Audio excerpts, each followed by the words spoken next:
শেখ হাসিনা দীর্ঘ 17 বছর 16 বছর অন্যায় অত্যাচার নিপীড়ন নির্যাতন গুম খুন হামলা মামলা শেখ মুজিবকে তিনি কিন্তু স্বাধীনতার ঘোষণা না দিয়ে তিনি আত্মসমর্পণ করেছিলেন।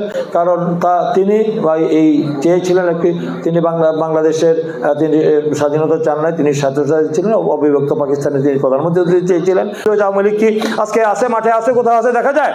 এই যে তারা অন্যায় অত্যাচার নিপীড়ন নির্যাতন খুন করছে গণহত্যা করেছে মানবতা বিরোধী অপরাধ করেছে তার জন্য আজকে দল নিষিদ্ধ হয়েছে। আমাদের আজকে যে অর্থনৈতিক যে চাকা সচল হচ্ছে এই যে আজকে বৈদেশিক যে ফরেন রিজার্ভ যে আমাদের বাড়ছে এবং যে আমাদের বৈদেশিক মুদ্রা অর্জনের যে সবচেয়ে বড় খাত হলো গার্মেন্টস খাত, সেই গার্মেন্টস খাতের জনক হলো শহীদ রাষ্ট্রপতি জিয়া রহমান। তিনি কিন্তু সেই গার্মেন্টসকে প্রতিষ্ঠা করেছিলেন, তার সময় হয়েছিল, যার কারণে সর্বোচ্চ বৈদেশিক আমাদের ফরেন কারেন্সির যে সবচেয়ে আয় সেটা হলো যে গার্মেন্টস খাত থেকে আসছে। শুধু তাই নয়, আপনারা দেখেছেন যে জনশক্তি রপ্তানিতে শুনি বাংলা সেই 1985 সালে 76 সালে তিনি বাংলাদেশে 600 লোক মধ্যপ্রাচ্যে পাঠিয়েছিলেন। তার থেকে আজকে প্রায় 1.5 কোটি লোক 1 কোটির মতো বেশি লোক আমাদের মধ্যপ্রাচ্যে থাকে। তারা যে পরিমাণে রেমিটেন্স পাঠায় সেই রেমিটেন্সের টাকা বাংলাদেশ চলে। বাংলাদেশ ব্যাংকের ফরেন রিজার্ভ আজকে প্রায় 35 বিলিয়ন ডলারের মধ্যে রয়েছে।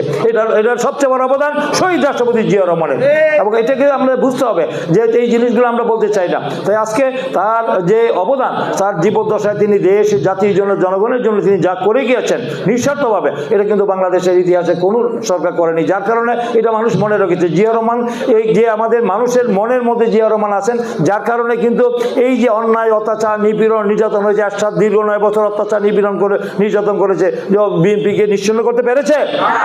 কিন্তু শেখ হাসিনা দীর্ঘ 17 বছর 16 বছর অন্যায় অত্যাচার নিপীড়ন নির্যাতন গুম খুন হামলা মামলা হেন কোনো অপরাধ করে নাই। আমার একজন আজকে 25শে মার্চ কালো রাত্রিতে কিন্তু যে আমাদের অপারেশন সার্চ লাইট যেটা বলেছে নির্বিচারে আমাদের বাংলাদেশি জনগণের উপর নৃশংস নিষ্ঠুরভাবে তারা মানুষ হত্যা করে তারা চেয়েছিল, তারা দাবিয়ে রেখে আমাদেরকে সেখানে গোলাম করে রাখার জন্য তারা সেই অন্যায় অত্যাচার নিপীড়ন নির্যাতন চালিয়েছিল।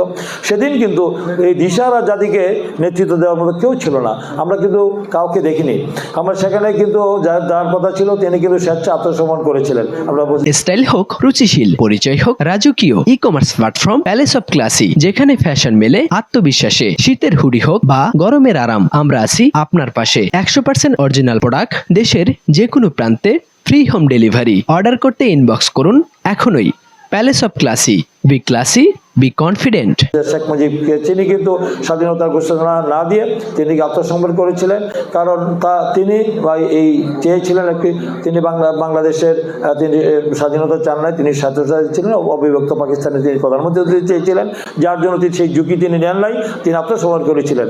আর যে মেজর জিয়াকে আমরা চিনতাম না, তিনি তখন যখন তিনি চিরঙ্গে তিনি দায়িত্বে ছিলেন, তিনি সেদিন আমাদের সেই যখন নির্বিচারে হত্যাযজ্ঞ চলছিল তিনি সেদিন কিন্তু আমাদের উই রিভোল্ট এই কথা বলে কিন্তু জান জুয়ারকে পাক হানাদার বাহিনীর সেই অফিসারকে সে গুলি করে হত্যা করে সেই তাদেরকে গ্রেপ্তার করে তিনি কিন্তু সেদিন কালুয়াঘাট কেন্দ্র থেকে স্বাধীনতা ঘোষণা দিয়েছিলেন। আমি মেজর জিয়া বলছি, স্বাধীনতা ঘোষণা দিয়েছিলেন। ইথারা সেই তার স্বাধীনতার ঘোষণার তরঙ্গ ভেসে এসেছিল। দিশাহারা জাতিকে তিনি সেদিন যুদ্ধে ঝাঁপিয়ে পড়ার জন্য মুখ চাই করার জন্য আহ্বান জানিয়েছিলেন। তার স্বাধীনতার ঘোষণা শুনে এই দেশের সকল মানুষ, যুবক ছাত্র, দেশের সকল শ্রেণী পেশার মানুষ যুদ্ধে ঝাঁপিয়ে পড়েছিল। সেই যুদ্ধে শুনি ঘোষণা দিয়েই ক্ষান্ত থাকেননি, তিনি কিন্তু নিজে অস্ত্র হাতে তুলে নিয়ে তিনি জেড ফোর্স গঠন করেছেন এবং তিনি আমাদের মুক্তিযুদ্ধকে সংগঠিত করেছেন এবং জেড ফোর্স গঠন করে তিনি সেক্টর কমান্ডার হয়েছেন এবং তিনি যুদ্ধ করে বাংলাদেশের মাটিতে থেকে তিনি যুদ্ধ করেছেন। যুদ্ধ করে তিনি সে দীর্ঘ 9 মাস রক্ত করে যুদ্ধ করে তিনি দেশকে স্বাধীন করে তিনি আবার ব্যারাকে ফিরে গিয়েছেন। তিনি কিন্তু তার পরবর্তীতে আপনাকে বীরুত্তম খেতাব দেওয়া হয়েছে। সেই বীর যে আজকে আমরা পাওয়ারে এসে যদি আমরা সব অতীত ভুলে যাই, তাহলে আগামী দিনে আজকে হাইব্রিড নেতাদের বীরদের যদি ত্যাগী নেতাদেরকে আমরা মূল্যায়ন না করি, তাহলে আমাদের যেটা বলছেন এই দিনের দিন না কই আমাদের তোজর ভাইকে বলছেন এই দিনের দিন না আরো দিন আছে। রাজনীতি কি সব একরকম যায় না। আজকে রাজনীতি উত্থান পতন রয়েছে। তাই আমরা মনে করি ত্যাগী নেতাদেরকে যে আমরা মূল্যায়ন করি, তাদেরকে যদি আমরা যথাযথভাবে মূল্যায়ন করি এবং আমাদের যে রাজনীতি যে নীতি আদর্শ দর্শন সেটা অনুসরণ করি, তারা একটু মাঝে ভূমিকা রাখছেন, সেটাকে যদি আমরা অনুসরণ করি তাহলে আমাদের দল দীর্ঘদিন টিকে থাকবে। নাহলে আওয়ামী লীগ যেরকম নির্ভয় আছে, নিষিদ্ধ হয়েছে, আওয়ামী লীগ কি আজকে আছে, মাঠে আছে, কোথাও আছে দেখা যায়? এই যে তারা অন্যায় অত্যাচার, নিপীড়ন, নির্যাতন, খুন করছে, গণহত্যা করেছে, মানবতা বিরোধী অপরাধ করেছে, তার জন্য আজকে দল নিষিদ্ধ হয়েছে, জনগণ থেকে বিচ্ছিন্ন হয়েছে। আজকে আওয়ামী লীগের মতো দল, যে আজকে কত 75 না 76 বছর পুরনো দল, কত বছরের পুরনো দল বলেন? 76 বছর পুরনো দল, আজকে তার অস্তিত্ব বিপন্ন। আজকে যাই যদি আমরা আবার একটু জনগণের থেকে যদি আমরা বিচ্ছিন্ন হয়ে যাই, নেতা কর্মী থেকে বিচ্ছিন্ন হয়ে, আমাদের কি পরিণতি হবে না? কি বলেন?